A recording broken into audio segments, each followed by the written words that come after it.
আপনাদের মধ্যে অনেকেই আপনাদের ফোনে একটি প্রবলেম ফেস করে থাকেন। আপনাদের ফোনে ইন্টারনেট রিচার্জ করা থাকে, ইন্টারনেট ডাটাও থাকে, কিন্তু আপনারা ইন্টারনেট ইউজ করতে পারেন না। এছাড়া আপনাদের ফোনে ইন্টারনেট স্লো চলে। তো আজকে এই ভিডিওতে আমি আপনার সাথে এই দুটো প্রবলেমের সলিউশন দেবো, দুটো সেটিংস আমি আপনাদের দেখাবো। এই দুটো সেটিংস যদি আপনাদের ফোনে করে নেন, তাহলে আপনাদের ফোনে 99% এই প্রবলেম দুটো সলভ হয়ে যাবে। তো এই সেটিংস দুটো করার জন্য আপনাদের ফোন থেকে সেটিংসটি ওপেন করবেন। সেটিংস ওপেন করার পর এইবার আপনারা এখানে একটি অপশান দেখতে পাবেন, সিম কার্ড অ্যান্ড মোবাইল ডাটা। তো আপনার সিম কার্ড অ্যান্ড মোবাইল ডাটা এই অপশানটিতে ক্লিক করবেন।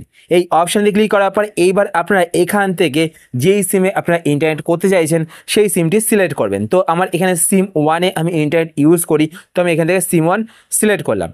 সিলেক্ট করার পর এবার আপনারা নিচের দিকে চলে আসবেন। নিচের দিকে আসার পর এখানে একটি অপশান আপনারা দেখতে পাবেন, অ্যাক্সেস পয়েন্ট নেম। তো আপনার অ্যাক্সেস পয়েন্ট নেম এই অপশানটিতে ক্লিক করবেন। এই অপশানটিতে ক্লিক করার পর এইবার আপনারা ওপরে এখানে ডান দিকে দুটো ডট দেখতে পাবেন, তো আপনার এই দুটো ডটে ক্লিক করবেন। দুটো ডটে ক্লিক করার পর এবার আপনারা এখানে একটি অপশান দেখতে পাবেন, রিসেট অ্যাক্সেস পয়েন্টস। তো আপনার রিসেট অ্যাক্সেস পয়েন্ট এই অপশানটিতে ক্লিক করবেন। এই অপশানে ক্লিক করার পর এবার আপনার নিচে এখানে দেখতে পাবেন রিসেট অ্যাক্সেস পয়েন্টস। তো আপনার এখানে ক্লিক করবেন। ক্লিক করলে কিন্তু আপনাদের ফোনে অ্যাক্সেস পয়েন্ট নেমটি রিসেট হয়ে যাবে। এরপর আপনারা এখান থেকে ব্যাক করবেন।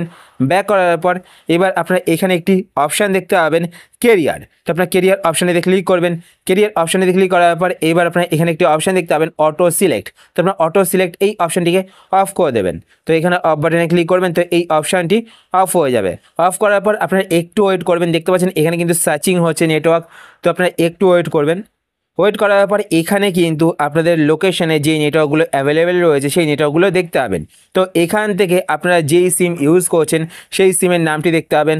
যেমন আমি ভোডাফোনের সিম ইউজ করি, তো এখানে দেখতে পাচ্ছেন ভোডাফোন 4G। তো আমি এখান থেকে 4G যেহেতু ইউজ করি, তো আমি এখান থেকে 4G সিলেক্ট করব। সিলেক্ট করার পর এবার আপনারা এখান থেকে ব্যাক করবেন।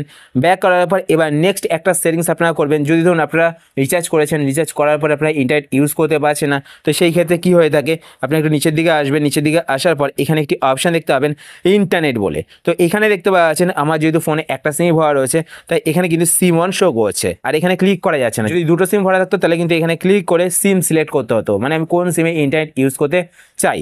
তো এইখানে কিন্তু এসে আপনারা যেই সিমে ইন্টারনেট ইউজ করতে চাইছেন সেই সিমটি সিলেক্ট করবেন। তারপর আপনারা কী করবেন, আপনাদের ফোনটিকে একবার সুইচ অফ করবেন, সুইচ অফ করে অন করবেন। তারপর দেখবেন যে আপনাদের ফোনের এই দুটো প্রবলেম কিন্তু সলভ হয়ে যাবে। আশা করি আজকে ভিডিও আপনাদের হেল্পফুল হয়েছে। যদি হেল্পফুল হয়ে থাকে তাহলে অবশ্যই লাইক করে দেবেন। আর আপনি যদি এই চ্যানেলে নতুন হয়ে থাকেন তো চ্যানেলকে সাবস্ক্রাইব করে পাশে বেল আইকনটি কল করে রাখবেন এরকম নতুন নতুন ইন্টারেস্টিং ভিডিও নোটিফিকেশন পেতে। আর আপনি যদি কোনো কোশ্চেন থেকে থাকে সেটা আপনার কমেন্ট সামনে করে জানাতে পারেন, আমি তাই রিপ্লাই করবো, সেটা নিয়ে ভিডিও বানানোর চেষ্টা করবো। আর যদি আপনার ফেসবুক পেজ থেকে ভিডিও দেখে থাকেন তো পেজটিকে লাইক এবং ফলো করে পেজের সাথে অবশ্যই থাকবেন। তো আজকের মধ্যে এই পর্যন্তই, আবার দেখা হবে আপনার সাথে নতুন একটি ভিডিওতে। তো টাটা, সবাই ভালো থাকবেন।